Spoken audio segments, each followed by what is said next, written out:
Fellas, how you guys doing? So are we. Awesome. Questions?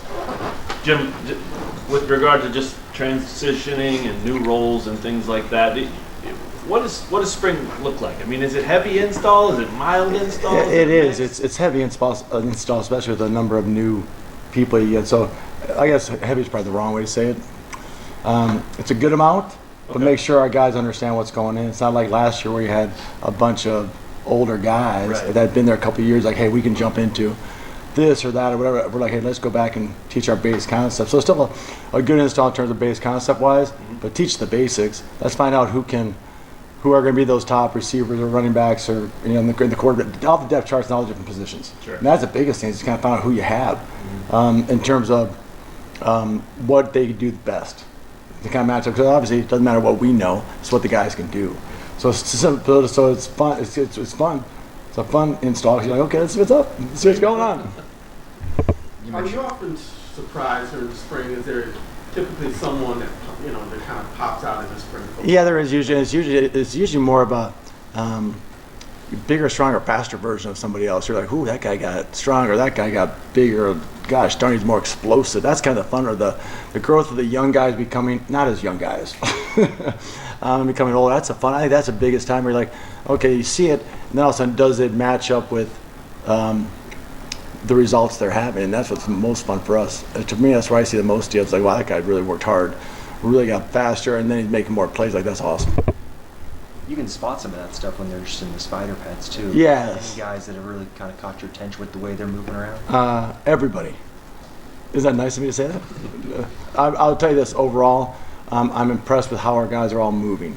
Like groups of the receiver groups really have done a really good job moving well. All those guys, the new guys and the guys that have been around, I think that group's been fun to watch and see how they're moving. They run well. And it'll be fun to keep watching them. We keep putting more stuff in there, obviously. And I think,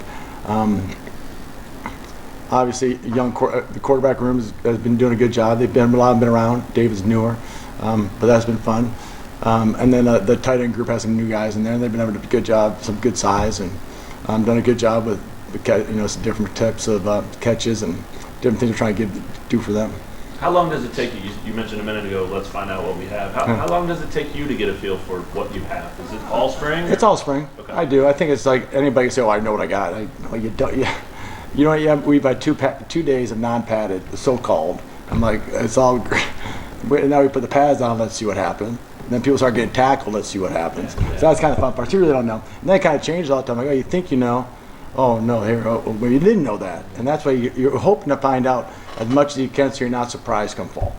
I think that's the biggest part. Is like also, ooh, I didn't know that. Especially you don't want to know it by game 1 or 2. You're like, I don't want that. But that's the thing is trying to figure out, minimize. The coach always talks about, doesn't like surprise. Don't minimize the amount of like, oh my, I didn't know that happened. And put those guys in positions. I think what we do really well, and Lance has always done it. Where I've been with him, is put kids in positions, tough positions. Be it backed up situations, 2-minute situations, third down type situations, and make them compete and see which kids can handle, for lack of better words, pressure situations. I think that's the best way to do it, is put them in there and kind of see what's up. Is it a different process now with so many people coming in as transfers from as opposed to before you get a few high school kids? But is it a different process of bringing everyone together because you're bringing pieces from different? No, we said about this as offensive group. I said the most important thing for us is to become a family as a team, but also as like Coach DK says, probably defensively. Can that group get together? That's the biggest change, I think. Is okay, guys can play great, but how fast can we get them and become a family and a team, a close-knit unit? Because you guys have all heard, every team that's won a championship, they say the same thing. It's the tightest team I've ever been part of. But right, they always say, "Oh, family, these guys that hung with," and so on. Well, now we're trying to produce that type of process in 6 months or 8 months or whatever you want to say. Sleeve's been unbelievable. You know how good our strength staff is at building the culture, and we just kind of go. But I will tell you this: is take football out of the equation. The young men we brought in, offensively, defense, special teams, great people. They're fun people to be around now, and they are fun people to be around. And the defense is doing awesome. They're running around, but the kids are really. So I think that gives us as good a chance overall, let alone as an offense. But the big thing is like, okay, well, great, we can run around. Can we communicate? Can the quarterback communicate with the skilled kids and vice versa? And that's the biggest thing is, are they going to hang out together? That part of it and grow. And so when those tough moments come in game, you can look and say, yeah, I use the word love a lot. You gotta love your teammate. Yeah, I love, how fast can we build that? I truly love you guys, man. I love you as a teammate, and you go play as hard as you can for those guys. Hey, Jim, with Jalen out, how important is it for some of the other guys to get reps, maybe elevate their game or show what they can do? Good. It's a huge thing. I've been really fortunate. It's the wrong way to say it. I've been unfortunate. Fortunate. Is that a fair way to say that? Unfortunate that also sometimes the starter won't be able to go for a little bit of time. But very fortunate that gives those other guys so many reps. Because the hardest position to rep is quarterback. Because there's one. Now sometimes I put two out there back in the day. We might do that again. You have fun with that. But receivers you can rotate 6, right, or 8 or whatever. Tight ends you get different personnel packages. Quarterback there's one dude. So the unfortunate situation is, yeah, you like Jalen to get every single rep. But the fortunate part of it is you get Cole and Isaiah reps, and then you get the guys, you get the Mikey and David reps, and then TJ gets reps, and that's the biggest part of being able to get all those guys reps and help out. So it is. I've always said it creates depth. I think Jason Bean became Jason Bean a lot of times because of the amount of reps he got at certain times, in the lack of when Jalen wasn't around at certain times, and became a really good player. And you can only. It's hard to mimic true football reps without taking the rep. You can give video stuff as much as you can. It's awesome, but to get that true rep is awesome for us. Yeah. Is there a chance that Jalen could come back at some point Yeah. this spring and throw it around? Dude, all I do is I wake up every morning, go up and see if he can, whatever, and then we go from there. So yeah, there is. He's doing great. He really is. He's doing great. He's just great. The smile is, he's doing super. Yeah, how important is it on the offensive line for you guys to find those tackles? Huge. Obviously, you know that. But the good thing that is, we do, I think, enough offensively where we can do something to help those guys out. Like, I think it's more ultra-critical if you're a 60-time pass team, chuck it every time and drop back and need those guys to try. When you do a lot of different things as we do and try to move the pocket, I think, yes, it's a critical, but we can do some things to help those guys if we need to initially early on. But it is fun. But the fun part is to let them, in practice, let them find out. And let's see if we do what we can, exactly, we'll go back to question number 1, see what we can and can't do. And so it's like, I always tell people, you can draw up great plays. They have to be executed. You have to be able to actually have the 11 guys that can do it. Not that they can't do it, but does it best for us. Having Matt back, could you talk a little about what he offered you guys in his analyst role and what it's like having him back? Matt was a huge part of what we did. Just flat out. Like he probably exceeded. I don't know what the analyst, like what it's supposed to be, but he did so much for us in terms of just gave us great ideas. And it was so fun for all of us sit around, me and Andy just sit around and just talk, Zoom with him and all the different, because he talks kind of like me, pretty fast. You guys know that kind of, so me and him together, that's a scary, scary situation. And we're all, I like that, hey, I like that. Oh, hey, how many other people can we put on the field? Can we throw 6 guys out? Can we play in the CFL and get this on a different route? But I thought he did a great job with the third down stuff and the red zone stuff and having them back. And really the fun part is cleaning up maybe some of the things that got away from us that he had brought, that he was really, we all have our things that we're really good at knowing or at. And he had some things that maybe we slipped away a little bit that he can kind of, hey, ooh, this guy was doing this on this route. Oh yeah, and all of a sudden it opens back up. So it's been huge. And it's been huge for having somebody who knows what we do. And so comfortable with what we do, you can just kind of roll them back in a way where it's like, hey, how you been? It's like you never left. You guys had to rebuild the wide receiver room after losing so many guys. Doing that through the portal, how do you go about evaluating? Because looking at the guys you brought in, they do have different profiles in terms of what they've done in college and also skill set. So how did you guys go about building that wide receiver room? I think our practice models really helps in terms of putting those kids in situations, be it one-on-ones or 2-on-2s or team or half scale, like trying to get those guys in as many situations in terms of catching balls, obviously the blocking stuff, the team stuff. But I think how we do things and how we practice with multiple huddles, I think we get a lot of reps for those guys. I think that's a really key for us, to let those guys get reps so we can see what they can and can't do. So I think honestly our practice model is probably as good as anybody's in terms of evaluating guys in a pretty quick time. And what does that evaluation process look like when you're looking at those guys in the portal and deciding, hey, we like what this guy does? The film is it's like a high school kid, but just a faster version, meaning like a sped up thought process. You're like, you can't sit there and I hate to say date's the wrong word. You can't sit there and like 6 to 8 months. It's like yay or nay. It's like, you better go on them, and because if you don't, then someone else, 7 other schools did. So it's a quicker eval. So I thought our staff, the recruiting staff is terrific. Did the initial bang, bang, bang, bang, bang, bang, bang work out there and go give us the info that we needed. Position coaches we try to act as fast as humanly possible.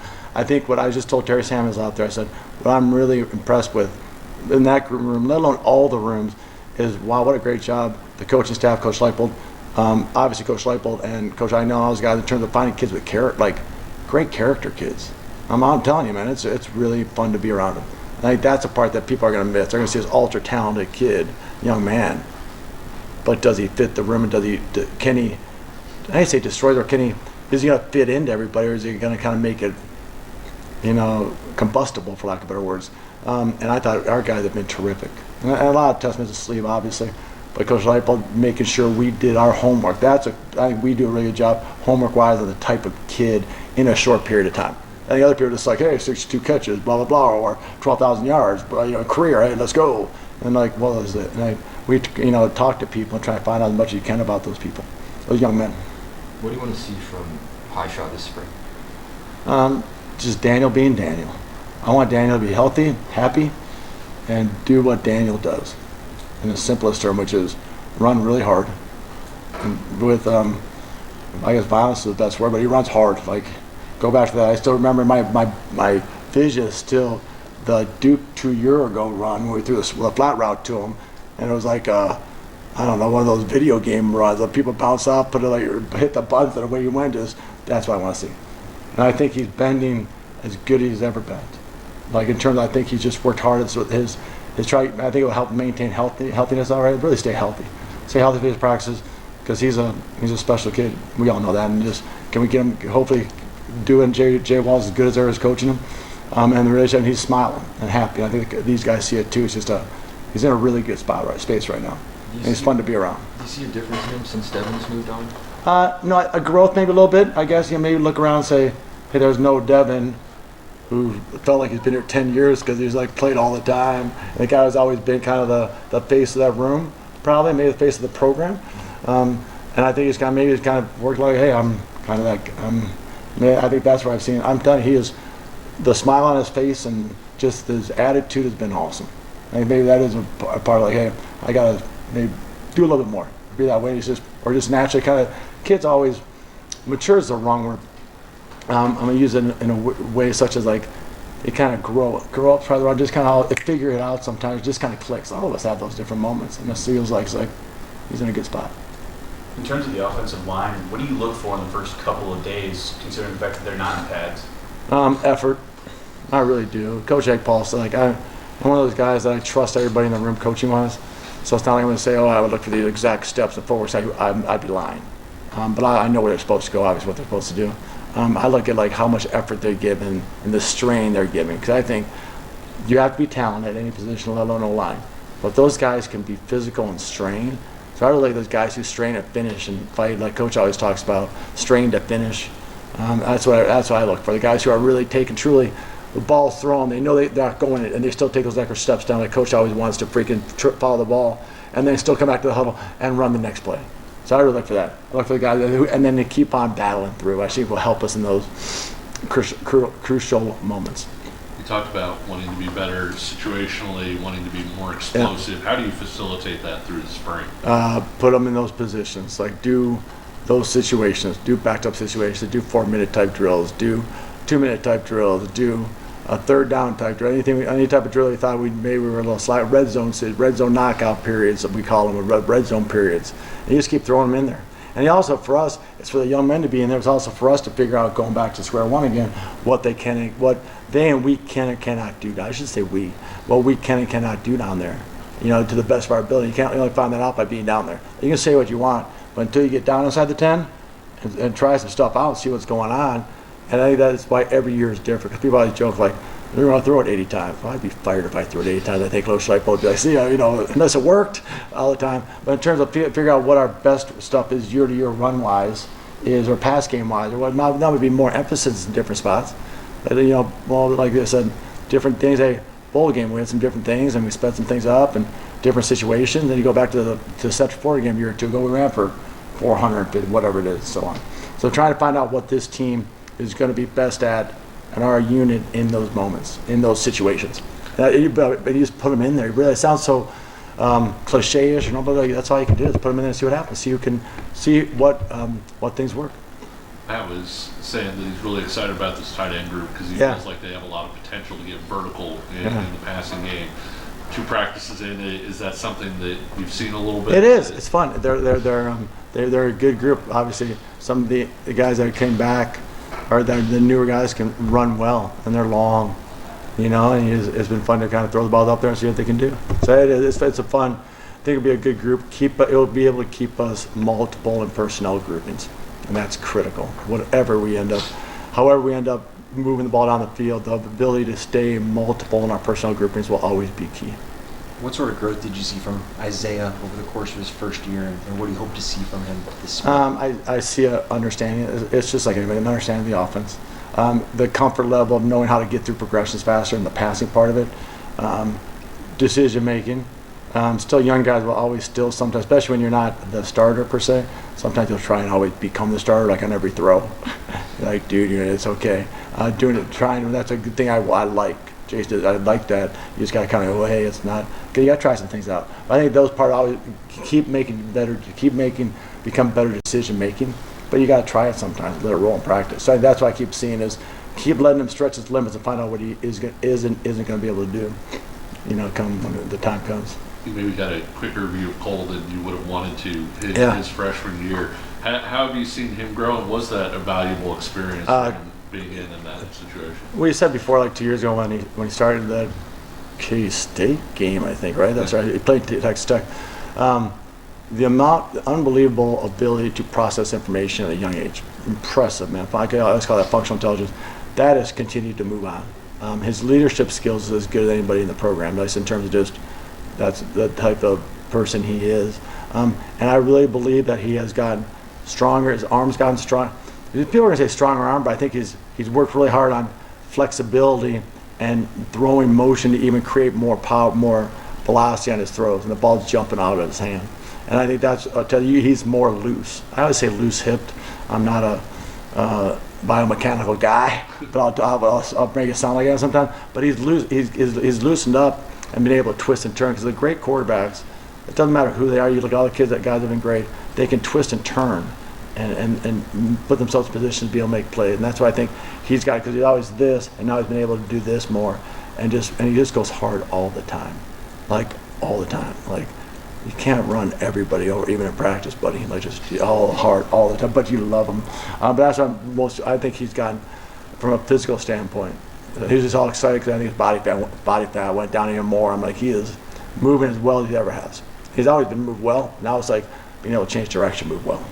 What drew you to David through the recruiting process? Loose. He was loose and sudden. 2 words I always look for is loose and sudden.